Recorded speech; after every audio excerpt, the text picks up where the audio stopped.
Ito po ay aming demo kit. Ito po ay watts reader.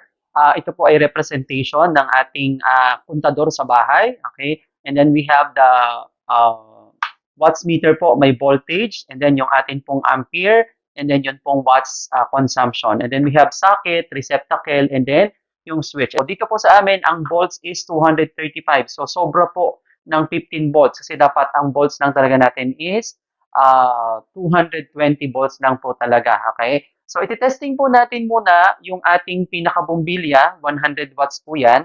Okay, so 100 watts, pag yan po ay binuksan po natin, ay ilan po ang makukonsumo na kuryente?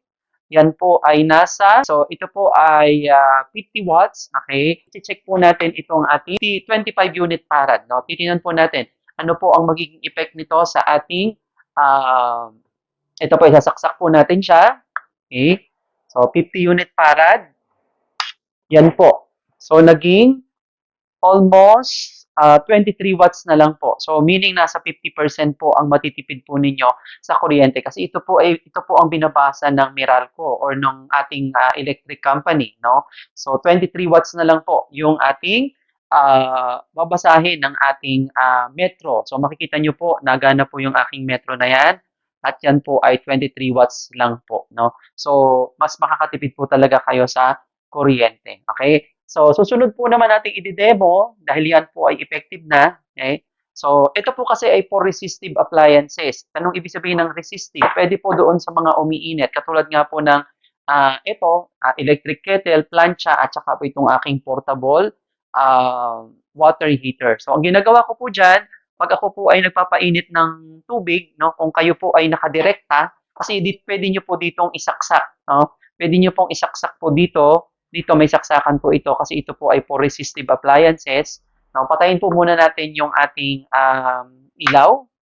No? So, isasaksak po naman natin ngayon yung ating electric kettle. Ayan, ito po yung ating electric kettle. Saksak po natin dito sa ating watts reader. Ayan. So, ang nagagamit po niya is 1,415 watts, no? 1,400 watts average po kasi ang talaga pong ating electric kettle ay nagre-range po ng 1,400, no? So, pag yan po ay nakadirekta sa inyong outlet, yan po ang makukonsumo po ninyong kuryente. Malakas po ito sa kuryente, itong ating mga may heating element. So, ang ginagawa ko po dyan ay isinasaksak ko po dito sa aming 50 unit farad. So, makita nyo, 1,380 watts. Okay, so ang gagawin po natin ay bubunutin po natin siya. Okay, pag nabunot po natin, isasaksak po natin dito directly sa ating power saver device. Okay, tingnan nyo po, no? 1,300 watts. Pag po ating inilagay po dito sa ating watts reader, yan po ay, ilan na lang po? 63 watts na lang po ang inyo pong magagamit instead na 1,300 or 1,400 watts. So, ganyan po ka-effective yung aming product. Pero I just want to have a disclaimer. Like for example, na-test na po namin, no? Itong water heater, kung kayo po ay magpapakulo ng tubig in 1 cup, aabutin po yan ng 90 seconds, no?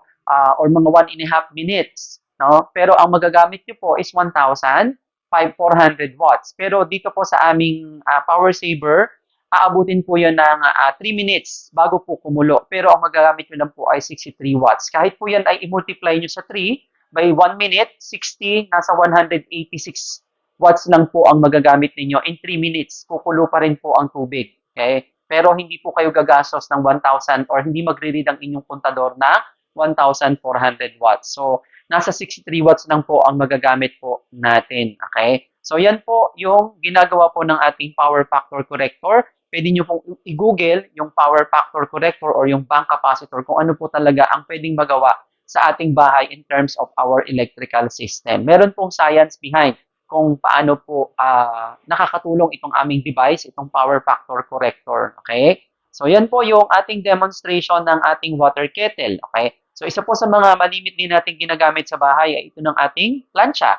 Okay? So, bunutin na po natin. At least nakita na po natin na yun pong ating water kettle from 1,400 watts ay naging 63 watts na lang po gamit itong aming power saver device na 25 unit farad. Okay? Bunutin na po ulit natin. Okay? So, pakita naman po natin yung ating plancha. Pag nagde-demo po kayo, iwasan nyo po itong mapadikit sa inyo kasi mag-i-spark po yan, makakuryente po kayo kasi meron po siyang kaunting spark. Okay? So, ito naman pong ating i-demo is yung ating plancha. Okay, saksak po natin yung ating plancha kung ilan po ang magagamit. Okay.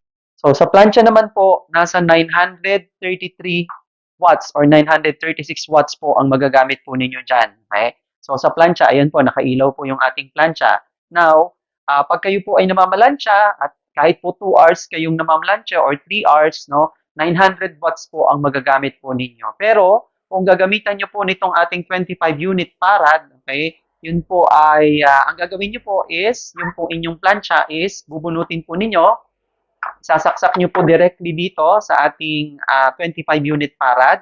Then, tsaka nyo po siya isasaksak. At pwede na po kayong mamalansya kahit po ilang oras. No? Kasi po from 900 or 800, 60 watts na lang po ang magagamit nyo po doon sa inyong pagpaplansya. Nasa 61.3 or 61.4 watts na lang po yung ating magagastos po no? Or ikukonsumo ng ating plancha, no? Kung mahilig po kayong mamalansya ng damit. So, yun po yung ating flat iron naman po, no? Pwede rin po itong gamitin, yung ating 25 unit farad. Mamaya ko po i-discuss itong ating 50 unit farad. Ito po kasi ay pang centralized. Ibig sabihin, buong bahay na po. At ang kailangan nyo pong bill or bill po ng bahay ninyo na applicable po ito ay 7,000 and below.